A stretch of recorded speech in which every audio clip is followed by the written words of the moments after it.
Hello बच्चों, आज का हमारा टॉपिक है वर्ण विच्छेद। तो वर्ण विच्छेद पढ़ने के लिए जब हम पढ़ेंगे तो वर्ण विच्छेद में शब्दों को जब हम वर्णों में तोड़कर अलग अलग करते हैं, शब्दों को जब हम वर्णों में तोड़कर अलग अलग करते हैं तो उसे वर्ण विच्छेद कहते हैं। तो जब हम वर्ण विच्छेद पढ़ रहे हैं तो हमको सबसे पहले पता होना चाहिए कि हम उसको कैसे तोड़ें, है ना।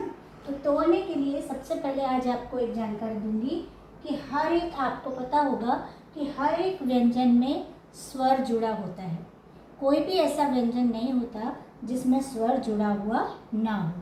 तो अ अनार से लेके पूरे हमारे जो स्वर है वो मात्रा बनाने का काम करते हैं, ये हम जानते हैं। लेकिन अ अनार का जो स्वर है उसकी कोई मात्रा होती है क्या? नहीं होती, है ना। तो अ अनार की कोई मात्रा नहीं होती, लेकिन फिर भी ये हर एक व्यंजन में जुड़ा हुआ होता है। जैसे क, है ना। तो क जब हम लिखते हैं तो अ इसमें अपने आप जुड़ा हुआ है। अगर जुड़ा हुआ नहीं है तो इसकी क्या पहचान है कि ये हलंत, ये जो लाइन है वो इसमें अगर ऐसी लगी है तो इसका मतलब है इसमें अभी क जुड़ा हुआ नहीं है, एक आ जुड़ा हुआ नहीं है और इसमें हमको अ जोड़ना है। तो जैसे हमने ये जोड़ा और फिर इसको हम कैसे लिखते हैं? ऐसे। अब हमने लाइन इसके नीचे लगाई है क्या हलंत? नहीं। क्यों नहीं लगाई? क्योंकि इसमें हमने आ जोड़ दिया। ठीक है। तो ये जब आप समझ लेंगे कि जब हमारा आ इसमें जुड़ा हुआ नहीं होता है तो इसमें हम हलंत लगाते हैं और फिर आ जोड़ते हैं और फिर आ जोड़ देते हैं, तो ये फिर पूरा बन जाता है, यानी इसमें अब आ ऑलरेडी जुड़ गया है।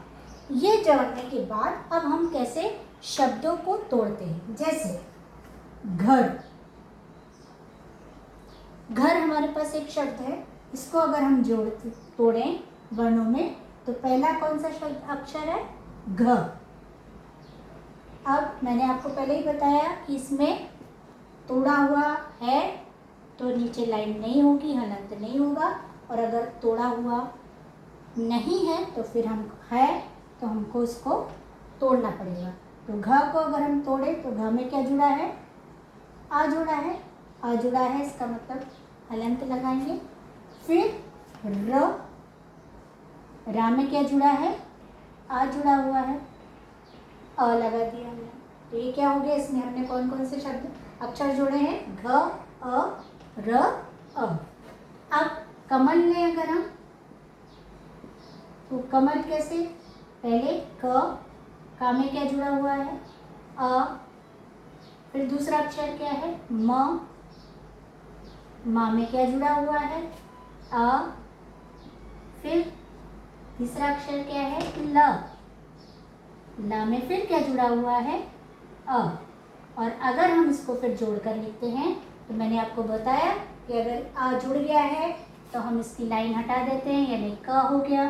फिर माँ जुड़ गया है तो इसकी भी लाइन हटा देंगे और आ भी हटा देंगे, माँ हो गया। फिर ला जुड़ गया तो आ हटा देंगे और इनके नीचे की, व्यंजनों के नीचे की लाइन हटा देंगे, तो ये हो गया क म ल। उसी प्रकार से अगर हम कोई मात्रा वाला शब्द लें, जैसे लें बादल, तो बादल कैसे लिखेंगे? ब में कौन सी मात्रा जुड़ी है? अभी तक हमने दोनों शब्द लिए उसमें मात्रा नहीं जुड़ी थी पर आ स्वर जुड़ा था। अब हम लेंगे ऐसा शब्द जिसमें मात्रा जुड़ी है। तो बा में कौन सी मात्रा जुड़ी है? आ की मात्रा। आ की मात्रा कैसे होती है? आ आम से। तो बा में आ की मात्रा। फिर द, मैंने ऊपर ही बताया आपको कि जिसमें कोई मात्रा नहीं जुड़ती उसमें क्या जुड़ता है? अ जुड़ता है, तो आ जोड़ेंगे। फिर तीसरा शब्द अक्षर कौन सा है? ल। ये हो गया बा में आ की मात्रा, बा, द और फिर ल। ठीक है। तो ऐसे अभी एक और अक्षर मैं बताऊंगी आपको जिसमें बहुत बच्चों को परेशानी होती है, वो है जैसे मान लो प्राण, ऐसा लिखा है प्राण। तो अभी इसमें प्राण में कैसे जोड़ेंगे हम? प आधा है, फिर इसमें र जुड़ता है, र आधा है, और फिर रा में काय की मात्रा है, आ की मात्रा है प्रा में, तो प्रा में आ की मात्रा पा, और रा में क्या जुड़ा है, आ।